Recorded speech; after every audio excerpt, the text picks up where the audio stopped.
Alright guys, so today we have a rainy day and it's actually kind of cold, and so I want to show you guys what's going on here. But we got 4 tires that we're installing.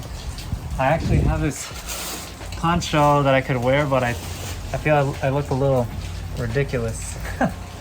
But I'm probably just gonna, because it's shaded, so I'm probably just gonna install this tire like that. And sorry, I have like glare on my glasses here because it's cold. So today we're actually gonna be working on this Altima, or Maxima I think it is. We're gonna be replacing some 4 tires. They have a flat repair right here, or a flat tire. We're gonna be jacking up, installing, and putting 4 brand new tires. That's the other one that we gotta replace. And we're gonna be replacing it with Arroyo tires. It's a really good brand. I mean, comparable to what he has right now. So without further ado, let's go ahead and start, guys.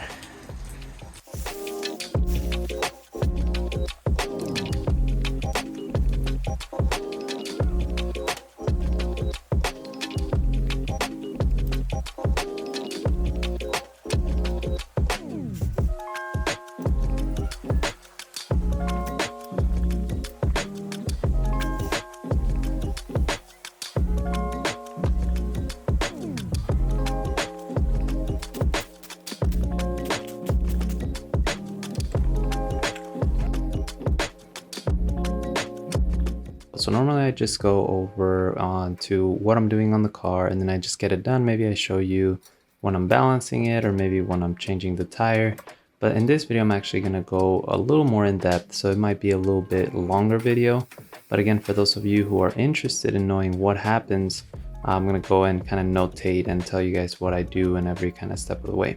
So right now what I just did is I marked the valve stem, because the valve stem normally has the tire pressure sensor. So when you're braking the bead, the machine right here I'm using will normally pressure against the wheel and the tire and will actually push the bead towards the inside of the wheel so that all the air can fully come out. And then again, once I've broken the bead, I can actually unmount the tire. Now, if you're not careful and you use that machine where the sensor is, the machine will actually break the sensor and then you'll have to replace the sensor, which again, that's not something you want, because each sensor is somewhere around $30 to $40 and it's extra time that's going to take you. And again, in order to be successful in this business, you actually have to be time conscious. So now that I broke the bead, I'm pretty much going to be unmounting the tire. Now again, I just pointed out right there, you want to be very careful where the sensor is located, because again, you don't want to be breaking sensors. So I went ahead and carefully unmounted the tire in a way that did not break or damage the sensor. Now I'm going to get this tire lube and I'm going to prepare the new tire I'm going to be mounting in this wheel. And so the tire lube really just helps the tire kind of, it's easier for the tire to gonna go into the wheel, and so you don't stretch the bead. So again, if you don't put any lube in there, the machine's actually going to stretch the bead to a point where it might actually break it. And so that's not something you want to do.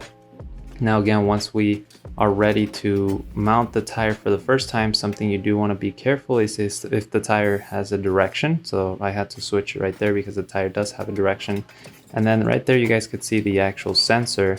So again, you always want to leave the sensor out of the way so that it won't break, you know, once you're mounting the tire and once you're unmounting the tire. So in this case, it's a little bit of a lower profile tire, so I just use this machine right here, which is much simpler. I know some other technicians use bars and, you know, 2 bars, and it's more of a tactic. Some technicians just use their hands, and that works just perfectly fine. But in my case, you know, I just used this tool that, you know, the tire changer already has, which is there for me to, you know, just make it easier and much faster. Now, right now I am inflating the tire, and as I'm inflating the tire, I'm also covering my ears, especially because of the mobile van. It just creates a bit of a echo when the bead pops. So when the actual air is going out, the bead's popping to be flush with the wheel. And so as you guys can see in this video, it's not popping, which we're gonna go over later in this video on how we're gonna fix that. Right now I was trying to kind of push the bead down see if we could maybe lube it up and then you know, try to pop that bead. But in this case it actually did not work. So again, we will have to remove this tire, like not fully unmount the tire, but just remove it from the tire changer and then probably put more PSI on it. But other than that, I mean, again, right now what I'm trying, sometimes when you actually move the tire, so again, right now I didn't move it, I just put more lubricant on it. But sometimes when you move the tire just slightly, you know, just with your hands, sometimes it can actually help the bead pop. But right now, again, what you could see is that all around the tire, it's kind of, the bead's popping to the sidewall of the wheel, except for one part. And if we don't have that one part also kind of like flush to the wheel, then that's not good. You know, something could get in there.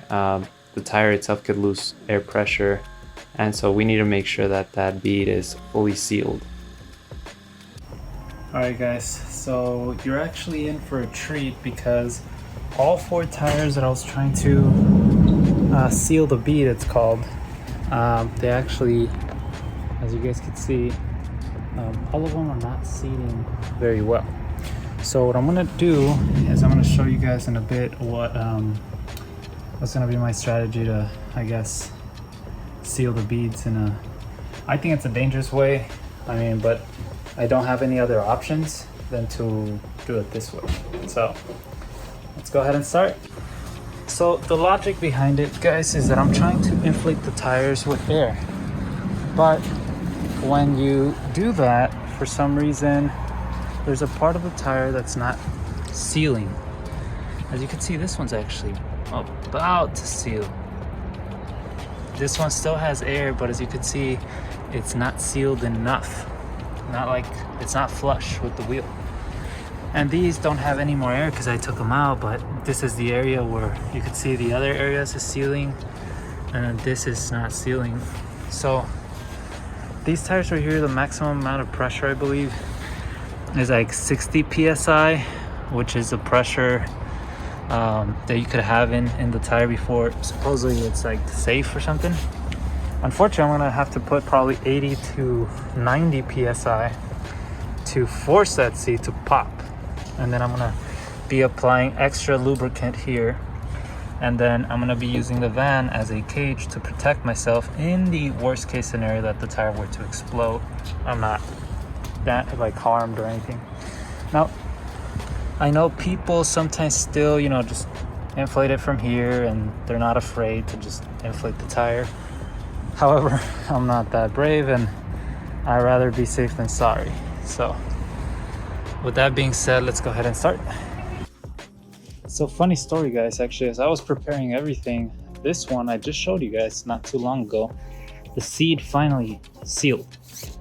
This one has like 65 PSI. So what I'm gonna do is I'm actually gonna inflate all these other tires, put some lube, put them to 65, and then I'm just gonna let them sit while I work on the other one, you know, the more dangerous way. Okay, so now what I'm gonna be using is, right now I'm gonna use the van door as a cage, as a protectant for, in case the tire, you know, explodes, I'm not gonna get, you know, the tire or the wheel to my face.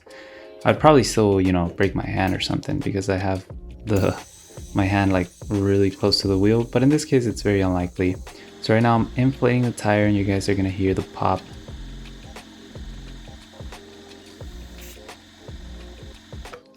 There.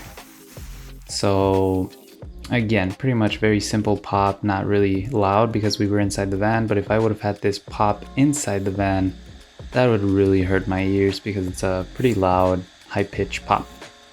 And so with that being said, I'm right now regulating the air of the tire, making sure, you know, that, you know, because I put somewhere around 80-85 PSI on like pressure to the tire. So if I leave that pressure, that's obviously going to be really, really high. So I got to lower it down to 40. Normally I like to leave 38 to 40 PSI, but that's good. Now I'm showing you guys here that now the wheel has been successfully, you know, popped and it's flush now to the wheel and the tire. And so we're ready to move with the next ones. Now we pretty much popped the bead on all of them, so we're all ready to go. And I'm going to go with the next step. I'm going to recalibrate my balancing machine, and this is something I've never done a video on, but this is how I recalibrate my machine. I press these two buttons, and then for 5 seconds I press enter, and then there's this display that says Cal 1. So then I pretty much just rotate I guess this like piece of metal. I'm putting my gloves because I didn't want to get my hands dirty, but I rotate this piece of metal until it tells me Cal 2, and so it stops. Then I go ahead and apply that weight. You guys kind of saw that little steel weight. That's a 5 pounds, so that's 5 pure pounds that I'm gonna put, that the machine knows it's 5 pounds. And then I'm gonna do the same thing. I'm gonna, you know, spin it around, and so that the machine knows that right now it should have 5 pounds. And this is a way that the machine kind of recalibrates itself and goes into you know, pretty much what we need to do. Now once this is done, I go ahead and click the stop button, and then I could go ahead and balance the rest of the tires pretty much with the machine that's calibrated. I normally like to recalibrate my machine every 2 tires or every time I move the van, because if I start to notice that after the second tire I start having balancing issues. So instead of balancing the tire, you know, faster, it takes a little bit longer. And so again, normally when the machine is calibrated, it's just much more precise, and it's just easier for me to balance at the end of the day. So now pretty much after I go ahead and balance, I'm gonna explain just a little bit of the logic behind the balancing, or why it's important. So the tires itself, the wheel, like one part of the tire might be heavier than the other side. So at high speeds, you will feel it shaking or vibrating. And so this machine, what it does, it just reads those vibrations, and it determines how much weight in ounces we have to put in either side of the wheel. So again, a good balance should only have one weight on one side. If you see someone balancing a tire and then there's weights on both sides of the wheels, that means that they're doing something wrong. But either way, we just go ahead and apply those weights. They could be either clip-on weights or sticky adhesive weights, and then we just rerun it again, and then that's how it works. Now, once we go ahead and finish the balancing, we go ahead and put back those wheels and those tires into the car. And pretty much we, again, normally I go ahead and screw the lug nuts by hand, and then finally kind of just reassure them with the gun. The gun is torqued to a specific, you know, car manufacturer, but normally, you know, a generic just torque should be fine. You also don't want to be you know, pushing the lug nuts too hard, because then it's going to be really hard for them to be removed. We've had customers that come to the shop itself and they're really hard to remove, and so we have actually turned down customers because not even us and at the shop can get these off, because it just, you know, they maybe were drilled or something. But now also let's go ahead and talk about the numbers, my favorite part. In this specific Maxima, we charged somewhere around $380 for all 4 tires. We paid somewhere around $180 for the tires themselves. So we did make roughly around $200 in profit, which again, it's pretty reasonable knowing that it was 4 tires and we did it at their working parking lot. So again, guys, this is it for today. I hope you guys did enjoy this video. If you did, please hit that like button and subscribe. I'll see you guys again next time.